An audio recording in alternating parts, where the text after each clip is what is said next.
Hi hotties, welcome to reality kitchen by Sujata Taneja. कैसे हो आप? वैसे तो ये विंटर स्पेशल सब्जियां आप न जाने कितनी बार हर साल बनाते और खाते होंगे, पर क्या ये सब्जियां मैं आप ही की तरह बनाती हूँ? चलिए चलकर देखते हैं। लेकिन अगर आप मेरे चैनल पर नए हैं तो मेरे चैनल को सब्सक्राइब करके न्यू रेसिपीज़ के नोटिफिकेशन के लिए बेल आइकन दबाना बिल्कुल ना भूलें। मैं ये सब्जियां बहुत ही सिंपल तरीके से और बहुत ही कम मसालों के साथ बनाती हूँ। सबसे पहले हम आलू पालक बनाने के लिए मस्टर्ड ऑयल हीट करते हैं। मस्टर्ड ऑयल को हीट करना बहुत ज़रूरी होता है। ये अच्छे से गर्म हो गया है। जीरा डालने से पहले 1 मिनट के लिए गैस बंद कर देते हैं, क्योंकि मस्टर्ड ऑयल बहुत ज़्यादा गर्म हो जाता है और उसका टेम्परेचर हमें डाउन करना होता है। अब हम जीरा क्रैकल करते हैं और साथ ही साथ गार्लिक भी ऐड कर देते हैं। मैंने गार्लिक क्लोव्स को सिर्फ बीच में से स्लिट किया है। आप अपनी चॉइस के हिसाब से कैसे भी कट कर सकते हैं। अगर आप चाहें तो जिंजर भी ऐड कर सकते हैं। हल्का सा चलाने के बाद सूखी लाल मिर्च और साथ ही साथ ग्रीन चिलीज भी ऐड कर देते हैं। मैंने बेबी पोटैटोज लिए हैं और इन्हें कट नहीं किया है। आप चाहें तो कट कर सकते हैं, पर आलू पालक में ये मुझे ऐसे ही अच्छे लगते हैं। एक बार अच्छे से चला लेते हैं। अब इसे कवर करके लो हीट पर 10 मिनट्स तक कुक करेंगे। 10 मिनट्स के बाद एक बार चेक कर लेते हैं, क्योंकि हमने बेबी पोटैटोज लिए हैं और उन्हें कट नहीं किया है, तो ये कुक होने में थोड़ा ज़्यादा टाइम लेंगे।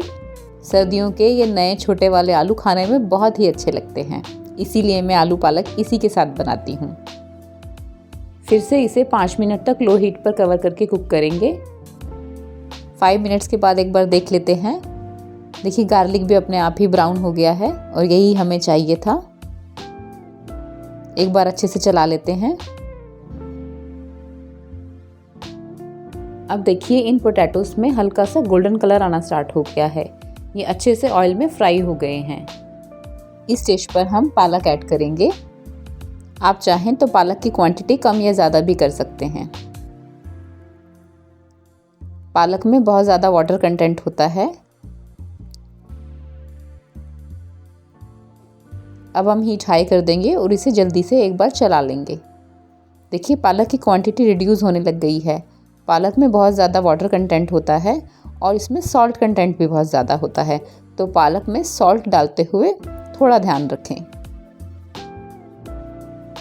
साथ ही साथ red chilli powder, turmeric powder, coriander powder और किचन किंग मसाला ऐड कर देते हैं। आप चाहें तो गरम मसाला भी ऐड कर सकते हैं, लेकिन अगर गरम मसाला ऐड करते हैं तो किचन किंग मसाला की क्वांटिटी आधा चम्मच कम कर देंगे।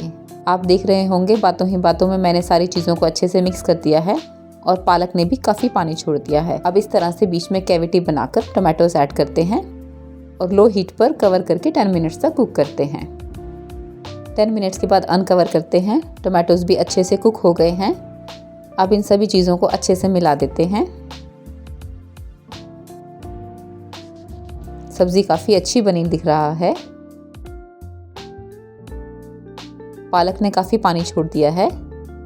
अब इस तरह से बीच में कैविटी बनाकर मेरा सीक्रेट इंग्रेडिएंट 2 चम्मच फ्रेश मलाई डालते हैं और फिर से लो हीट पर कवर करके 5 मिनट्स के लिए कुक होने देते हैं।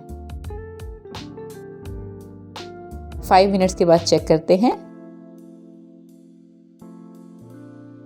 सभी चीज़ों को अच्छे से मिला देते हैं।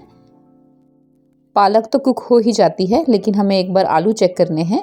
ये अच्छे से कुक हो गए हैं। ये देखिए, एक बार अच्छे से चला लेते हैं। अब हम गैस बंद कर देते हैं और सब्जी को सर्व करने से पहले इसी कढ़ाई में कवर करके 5 मिनट्स तक रेस्ट देते हैं। अब आप पानी की जगह दूध से गूंदे हुए आटे से बनी चपातियों के साथ इन सब्जियों को एंजॉय करना आपको बहुत अच्छा लगेगा। ऐसे ही बहुत ही सिंपल और क्विक तरीके से कुछ दिन पहले मैंने पालक पनीर और सरसों के साग की रेसिपी दी थी, जिसका लिंक मैंने नीचे डिस्क्रिप्शन बॉक्स में दे दिया है। आपको ज़रूर पसंद आएंगी। सेम ऐसे ही सिंपल तरीके से और बिल्कुल इन्हीं मसालों से हम आगे आलू मेथी, आलू गोभी और आलू गाजर मटर भी बनाएंगे। बस आप स्टेप्स फॉलो करते जाना।